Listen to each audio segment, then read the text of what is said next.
Alright, so guys, in this video I wanted to show you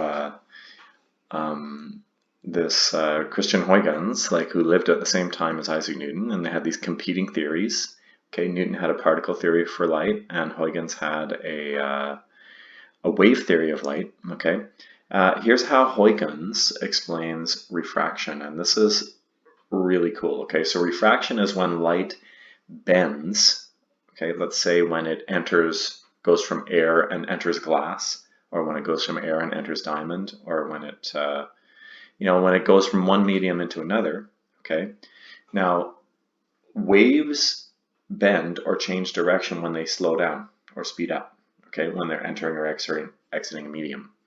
Okay, so for a wave to bend towards the normal, which is what light does when it enters water, let's say, or when it enters, in this case, glass. Okay, then what's happening there? Well, the wave fronts slow down. Now, Huygens has this thing called Huygens Principle. Huygens Principle says that every point on a wave front is a point source of waves. Now, point sources look like ripples in the water, okay, like circular ripples, if you like. And it actually explains a number of phenomenon with waves, okay, like, for example, diffraction, the way waves spread out when they pass an edge. Okay, let's say. But anyway, I'm going to play this for you, so just take a look. It's really cool. You need to see the animation. That's why I wanted to make this video. So just watch this black thing here. This black wavefront is going to strike the interface between the two media here, and watch what happens. Okay.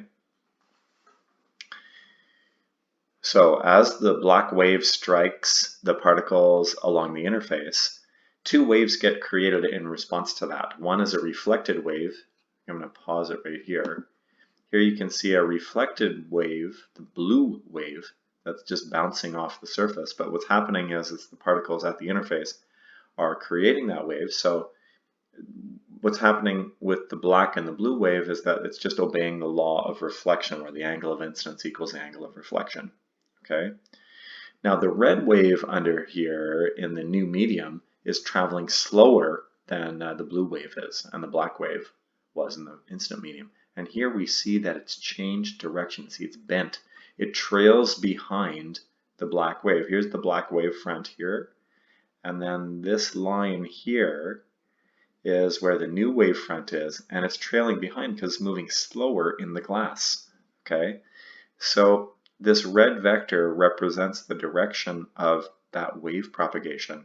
And you can see that the black one was the incident wave, okay, coming in here like this, and then bent towards the normal and refracts, okay, and it changed direction, right? So it bends because it slows down. All right, so let's just resume this. Okay, and here we can see what's happening, right? So, and notice that every point makes a point source, but all those point sources together, they line up to form a wave front. You can see here the red wave front moving off. Now I'll show you the next step. The next step shows what happens when you get periodic waves. So here come the black wave fronts. Now, important for us, waves of light, we don't really see the waves, we see the rays. So we see the black, blue, and red lines, but we don't see the waves themselves. But according to Huygens, the waves would be there. Okay, so here I'm going to pause this. It gets very confusing to look at this picture, but it's kind of cool how it works. Look at the red waves here in this image. You can see how far apart they are from one to the other. So the wavelength has changed, okay? Because look how far apart the blue waves and the black waves are. They are the same distance apart, and they're a certain distance apart. That's the wavelength of a wave. But here, these red ones are closer together. They're closer together because they slow down. So it's like sort of like a traffic jam, you know, like if you're driving on a highway at high speeds, the cars are usually far apart, but if there's a traffic jam, they get closer together. And the reason why they get closer together is because when waves slow down, if you're ahead of me and you enter a slow area in your car, let's say, you're going to slow down first, and I'm going to gain on you until I slow down too. Then we're going to be closer together. So that's what's happening to these red waves, okay? They're closer together in the refracted media. So not only has the direction changed, but the wavelength has changed too, okay?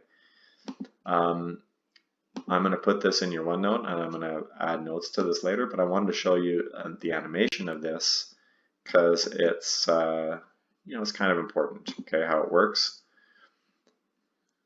And so that's it for now, and we will resume this. I have a couple of things like this to show you, and we'll resume this later.